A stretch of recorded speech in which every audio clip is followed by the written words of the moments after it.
নিন, আপনি চেঞ্জ করে নিন। আপনার আর কিছু লাগলে আমাকে বলবেন। যা চাইবো দিতে পারবে আমার? বলেই দেখুন না। আমাকে এইসব সাহায্যগুলো করা বন্ধ করে দাও। কেন?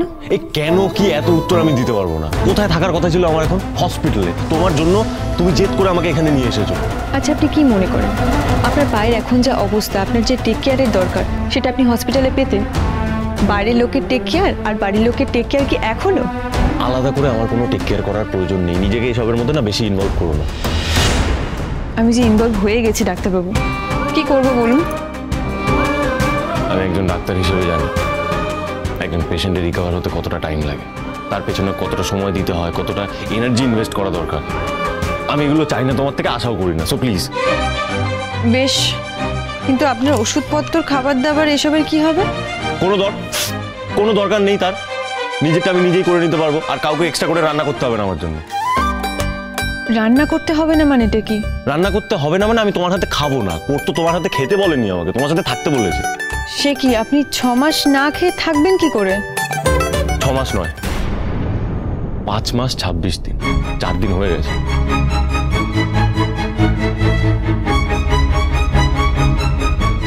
আচ্ছা শুনুন, আপনার এখন এই ব্যথার ওষুধটা আছে, আপনি কিছু খেয়ে তারপরে এই ব্যথার ওষুধটা খাবেন। আমি কিছু পানি নিয়ে এসে। না বললাম তো, যদি খিদে পায় তাহলে আমি নিজের রান্না নিজে করে নিজেই খেয়ে নেবো, কারোর হেল্পের দরকার নেই। বললাম তো আমার হেল্পের দরকার নেই, পারবো আমি একা।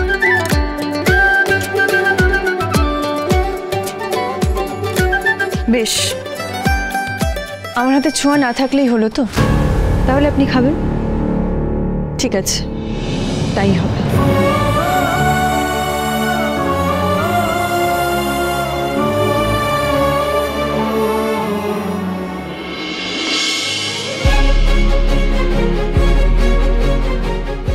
এই দীপা, এবার কি হবে?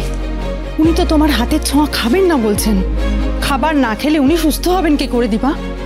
কিছু একটা তো করতেই হবে বৌদি। তোমার জামাইকে তো না খাই রাখতে পারবো না। না মানে তুমি রান্না করবে নাকি? কিছু ভেবেছো বলো না। দেখো না কি করি।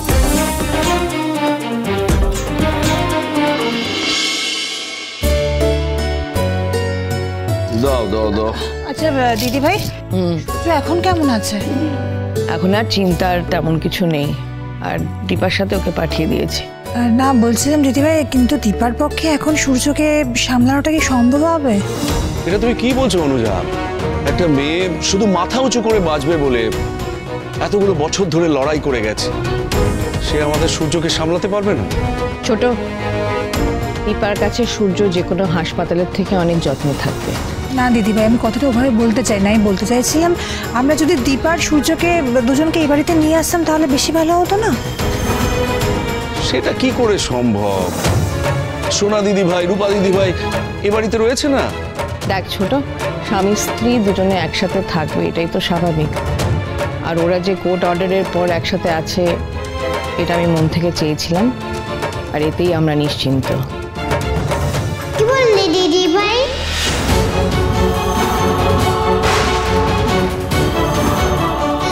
মানে কি?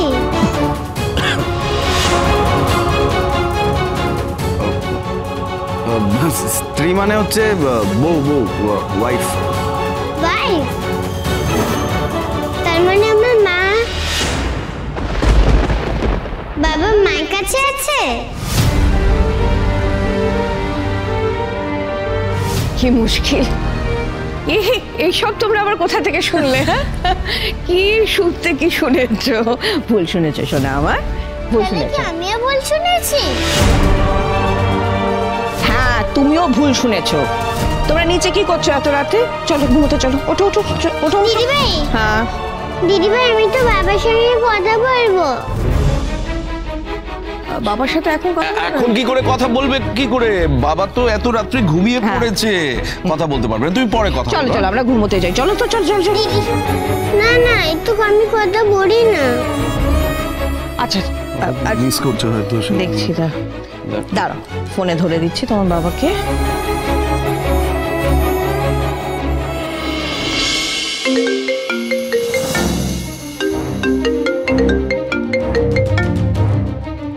হ্যাঁ বলো। সূর্য, সোনা তোমাকে খুব মিস করছে, একটু কথা বলে নেবে ওর সাথে? হ্যাঁ হ্যাঁ, কথা বল। হ্যালো হ্যালো বাবা, তুমি কোথায় বাবা?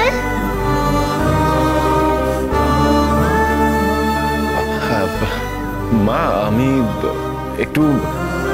একটু দূরে রয়েছি, বুঝলে? তুমি কি কারোর সাথে আছো? হ্যাঁ, এখানে অনেক লোকজন আছে, তো তাদের চেনো না। ডাক্তারবাবু, আপনার ওষুধ খাওয়ার সময় হয়ে গেছে, খেয়ে নিন। কি কথা বললো বাবা? মায়ের গলা পেলাম মনে করো। তুমি কি এখন মায়ের কাছে আছো?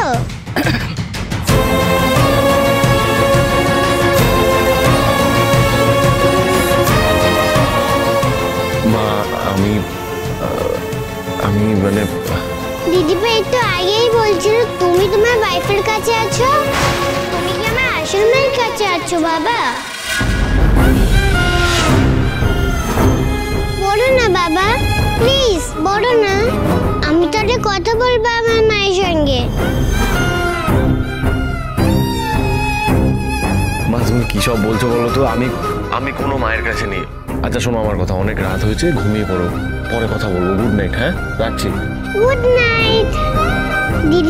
দিদিভাই বাবার না কেমন কেমন করে কথা বললো। কষ্ট আর মায়ের গলাও যেন শুনলাম, খুব চেনা গলা। কিন্তু কি করে শুনলে তুমি মায়ের গলা? মা তো অন্য জায়গায় কাছে। কি জানি কি হয়েছে জানো তো দিদিভাই, আমরা যাদেরকে খুব ভালোবাসি, যাদেরকে খুব মিস করি, তাদেরকে আমরা স্বপ্নে দেখতে পাই, তাদের গলা আমরা শুনতে পাই। তাই তুমি ওরকম শুনেছো, বুঝেছো? হ্যাঁ জয়, তিস্তা ওদের ঘরে নিয়ে যা, আর একটু গল্প টল্প বলে ঘুম পাড়িয়ে দে তিস্তা।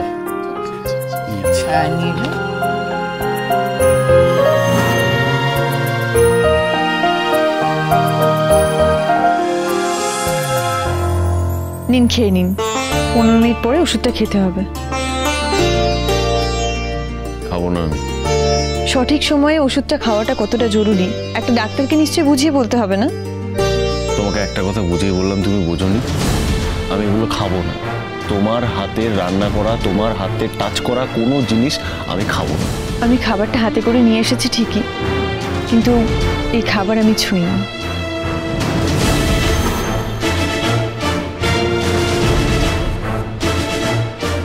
তোমায় বিশ্বাস করবো?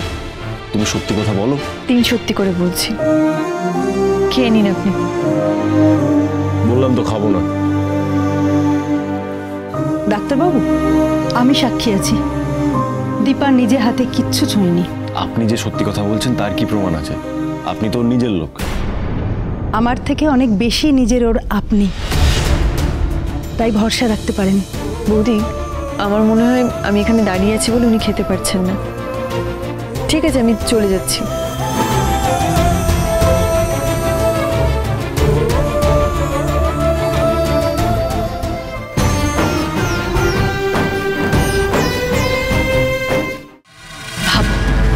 ভাবো মিশকা সেন, ভাবো কি আছে যে তোমার এখন হেল্প করতে পারে।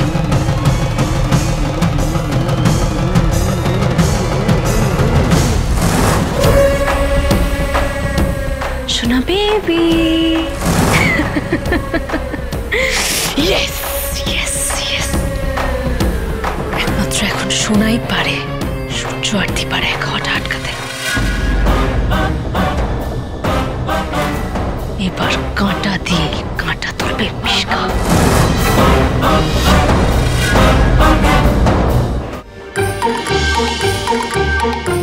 বেশি চালাক ভাবে আমি কিছু বুঝি না।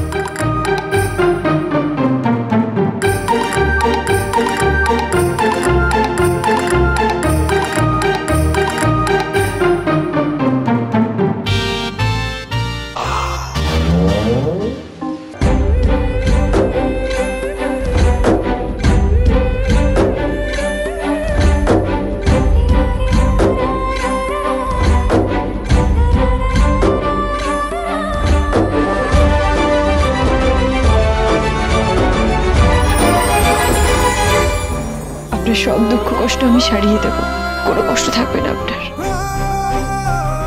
আপনি আমাকে ভালোবাসবেন না? সব আগের মতো হয়ে যাবে, ঠিক হয়ে যাবে না? আবার সব আগের মতো হয়ে যাবে, আমি সব ঠিক করে দেবো। অনুরাগীর ছোঁয়া, সোম থেকে রবি রাত 9:30টায় স্টার জলসায়।